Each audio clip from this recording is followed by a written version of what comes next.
intensifier nos efforts pour vous fournir un enseignement de qualité qui vous permettra de rentrer dans le monde du travail et de participer de manière active à l'édification de la nation prospère et de vous épanouir.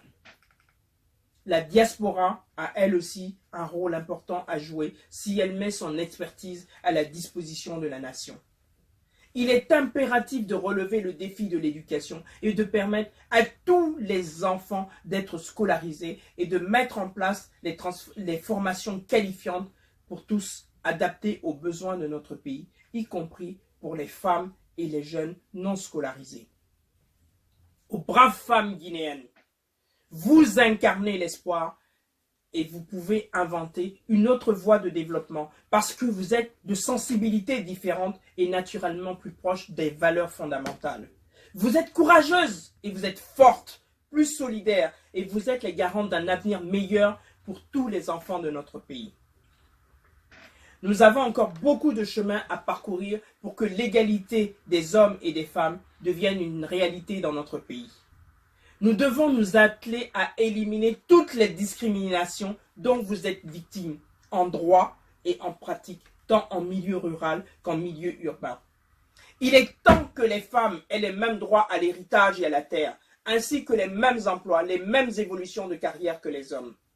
Cela nécessite la mise en œuvre d'un programme ambitieux de promotion du genre. Ce programme devrait faire partie intégrante des politiques sociales, avec pour objectif des changements sociaux, des changements de mentalité en faveur de l'épanouissement et de l'autonomisation des femmes, des droits humains.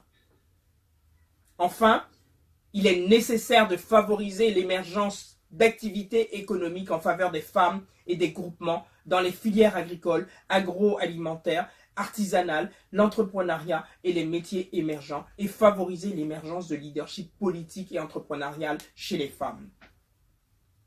À nos chers amis, à nos partenaires sur le plan bilatéral et sur le plan multilatéral, il est impérieux de repenser la coopération et l'aide au développement de notre pays et en général du continent africain.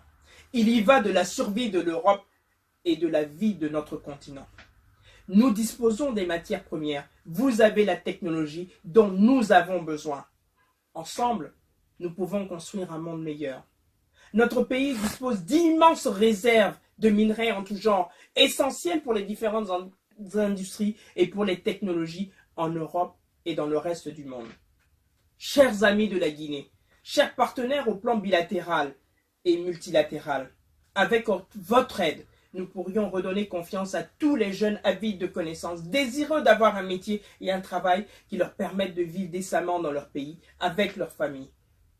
Trop de jeunes sont désespérés et partent clandestinement vers l'Europe au péril de leur vie. Cela ne peut plus durer. Un trop grand nombre sont morts.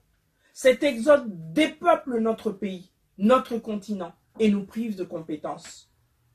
Nous avons besoin pourtant de techniciens hautement qualifiés et de cadres techniques et scientifiques afin que nous puissions transformer nos matières premières agricoles et minérales sur place.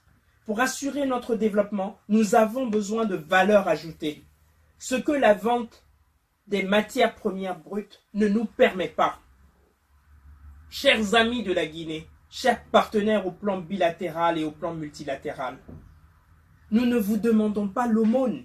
Nous voulons être rémunérés sur la valeur de nos produits transformés, afin de pouvoir discuter d'égal à égal le prix de l'aluminium et non le prix du minerai de bauxite, le prix de l'acier et non le prix du minerai de fer.